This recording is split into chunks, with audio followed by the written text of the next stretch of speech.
आइए हम बाइबल मुक़द्दस में से आज देखेंगे अमाल की किताब और उसका 6वां बाब और उसकी 8 आयत। यहाँ इसका जो आज टाइटल है वो स्तिफनस की गिरफ्तारी है। तो खुदा का मुक़द्दस बंदा यीशु मसीह का पैरोकार जिसने पूरी तरह से खुदा के हुक्मों को फॉलो किया, यीशु मसीह के हुक्मों को फॉलो किया और मुसीबत में, दुख में वो अपनी जगह से हटा नहीं बल्कि वो यीशु मसीह का प्रचार करता हुआ गिरफ्तार हुआ। और अगर हम सारे रसूलों को देखते हैं तो बहुत सारे अमाल की किताब में टाइटल मिलते हैं कि रसूल सताए गए और लोगों ने बहुत उनको तंग किया, सदूकियों ने, फकीयों ने, फरीसियों ने। जब आप खुदा के कामों को सरअंजाम देंगे तो बहुत सारी चीज़ें आपको तंग करेंगी, बहुत सारे लोग आपको तंग करेंगे जो यीशु मसीह को नहीं जानते होंगे। क्योंकि इसीलिए बाइबल में लिखा है कि जो हल पर हाथ रखकर पीछे देखता है वो मेरी बादशाही के लायक नहीं। अगर आप उसकी खिदमत करने के लिए तैयार हो चुके हैं, अपने आप को आपने मजबूत कर लिया, तो आप पीछे मत देखें, सिर्फ हल पर हाथ रखें और ज़मीन को सींचना शुरू कर दें, ज़मीन को सॉफ्ट करना शुरू कर दें, उसके टुकड़े करना शुरू कर दें और उसमें बीज बोएं कलाम इक़दस का। क्योंकि यीशु मसीह ने कहा कि कलाम एक बीज की तरह है, जब बोया जाता है तो 100 गुना फल लाता है। तो यकीनन जब आप पूरे ईमान के साथ लोगों की ज़िंदगी में बोएंगे तो ये फलदार साबित होगा। ये स्तिफनस की शहादत हमें मुतासर करती है, बहुत कुछ सिखाती है कि कितना बड़ा बीज उसने बोया यीशु मसीह के कलाम का, कि उसकी शहादत जो थी कितने लोगों को तब्दील कर कर गई, कितने लोगों को बदल कर गई। आप जानते हैं कि जब वो कटहरे में खड़ा था तो उसने वहाँ यीशु मसीह का प्रचार कर दिया और जो सामने जस्टिस था, मजिस्ट्रेट बैठा हुआ था, जो जज था, जो काजी था उस वक़्त का, जो इंसाफ कर रहा था, जब उसने स्तिफनस के चेहरे को गौर से देखा तो उसका चेहरा उसे फरिश्ते की मानत नज़र आया। हो सकता है दुनिया के लिए आप बेवकूफ़ हों, क्योंकि बाइबल भी ये बयान करती है कि सलीब का पैगाम उनके लिए बेवकूफ़ी है जो यीशु मसीह को नहीं जानते हैं। लेकिन हमारे दरमियान ये एक दानिशमंदी है जब हम उसकी सलीब को अपने अपने कंधे पर उठाते हैं, क्योंकि उसने कहा है कि जो सलीब उठाकर मेरे पीछे चलेगा वो मेरा अच्छा डिसाइपल होगा, अच्छा शागिर्द होगा। दुनिया का गाली गलौच आपको उसे सलीब कहा गया है। जो दुनिया का सताव है आपके लिए उसको सलीब कहा गया है।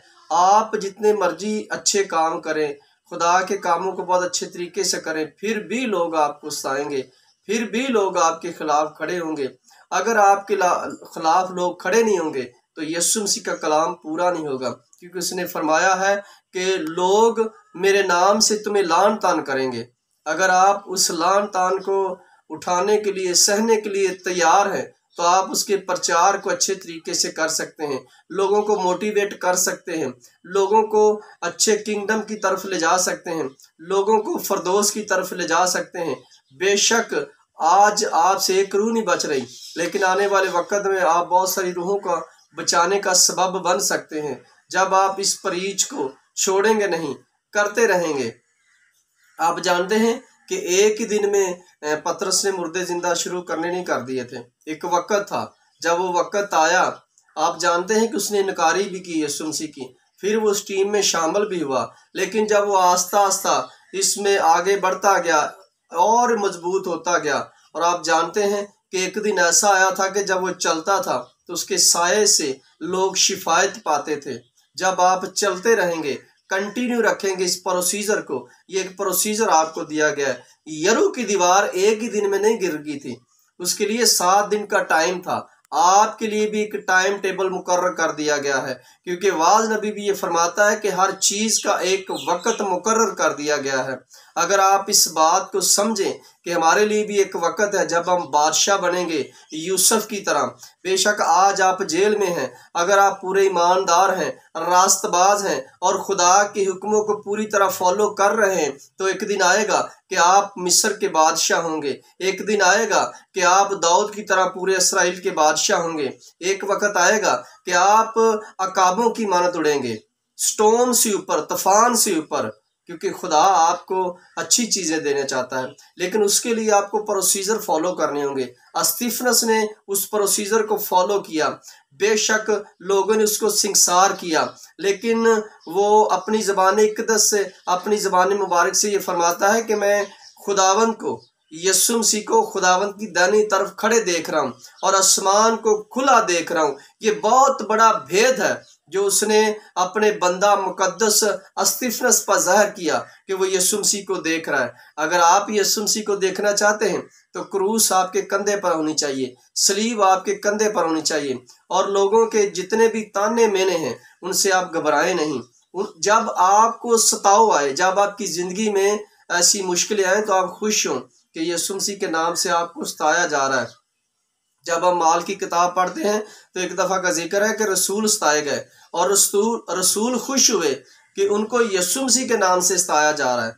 आज हमारी खिदमत पीछे क्यों रह जाती है? हमारी सेवा क्यों पीछे रह जाती है? हम खिदमत में आगे नहीं बढ़ पाते हैं, इसीलिए कि जब हम लोगों की बातें सुनते तो हम खिदमत को छोड़ देते हैं, खुदा के कामों को छोड़ देते हैं, हम रुपया देकर वो कलाम को भूल जाते हैं। बहुत सारे ऐसे डिसीज़न है जो हम खुदा की मुखालफत में ले जाते हैं, इसीलिए हमारी खिदमतें पीछे रह जाती हैं, हम पीछे रह जाते हैं।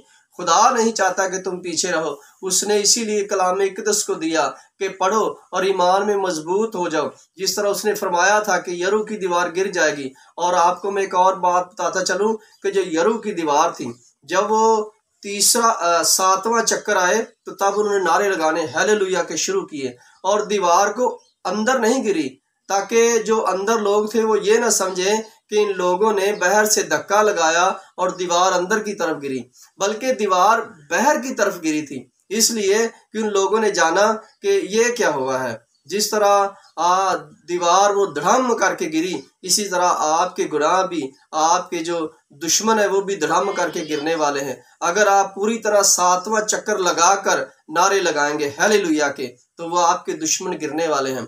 अगर आप पीछे हट जाएंगे, आप पीछे चले जाएंगे, तो यकीनन आपकी ज़िंदगी में कोई फल नहीं होगा। अगर आप फलदार साबित करना चाहते हैं तो आपके अंदर फेथफुलनेस होनी चाहिए कि हमने यीशु मसीह के साथ जिस तरह वो वफादार है, हमें भी वफादार रहना पड़ेगा।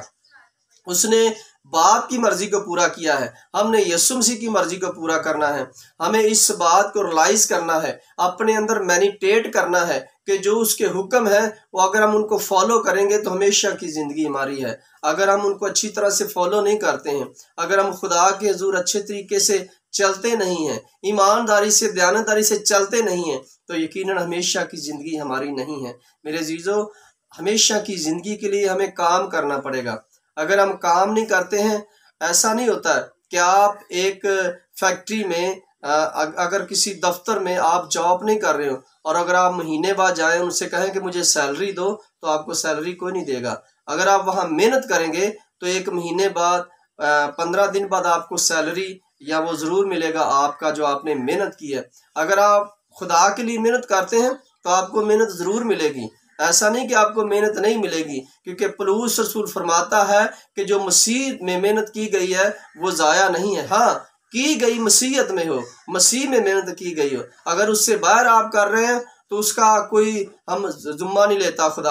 आप जो खुदा में मेहनत कर रहे हैं वो कहता है कि उसकी आपकी मेहनत ज़ाया नहीं होगी। अगर आप मसीहत में मेहनत कर रहे हैं तो आपकी मेहनत यकीनन ज़ाया नहीं होगी। यीशु मसीह जब तालीम देते थे तो वो फरमाते थे कि जिनके कान हो वो सुने।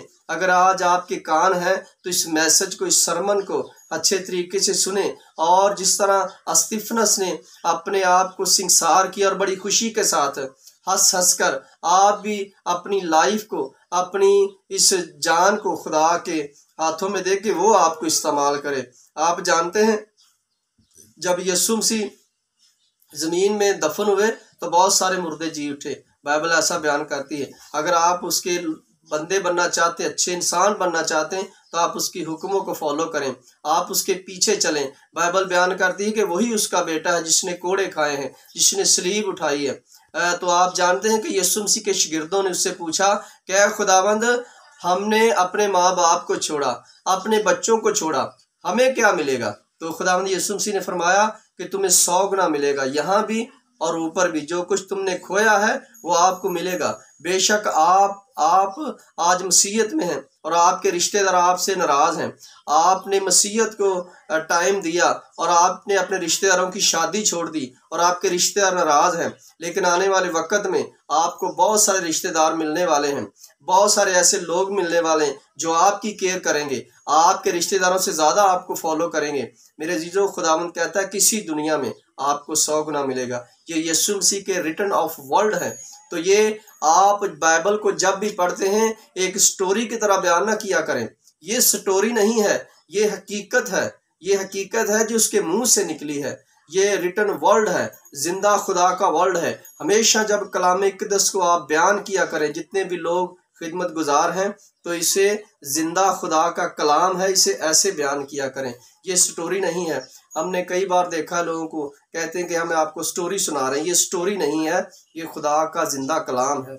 अगर ये स्टोरी नहीं है कि स्टीफनस सिंगसार हुआ, स्टोरी नहीं है, उसने शहादत दी है। मैं उसकी शहादत से बहुत मुतासर हूँ कि उसने बहुत बड़ा काम किया मसीहत के लिए। अपने आप को उसने दिखाया कि इंसान ऐसे भी जिंदा रह सकता, क्योंकि जो अपनी जान को खोएगा वो पाएगा। अगर आप आज खोना चाहते हैं कुछ खुदा के लिए तो आपको 100 गुना मिलेगा, और अगर आप खोना कुछ नहीं चाहते तो आपको मिलेगा कुछ नहीं, क्योंकि जो कुछ तुम बोओगे वही तुम काटोगे। अगर आज तुम खुदा के लिए अपना पैसा दे रहे हो तो डबल होकर आने वाला है। अगर आप अपना टाइम खुदा को दे रहे हो तो आपको वो लंबी उम्र दराजी देगा। वो कहता है कि तुम मेरी इबादत करो, तब मैं तेरे रोटी और पानी पर बरकत दूंगा और तेरी उम्र को दराज करूंगा। अगर आप उम्र की दराजी चाहते हैं तो खुदा में मसरूर हो जाए, पूरे रूह से, पूरी सच्चाई से, पूरी जान से, पूरी अकल से। ये उसका वादा है। मेरे जीजो, आप जब बाइबल को पढ़ते हैं तो स्टोरी की तरह मत पढ़ा करें,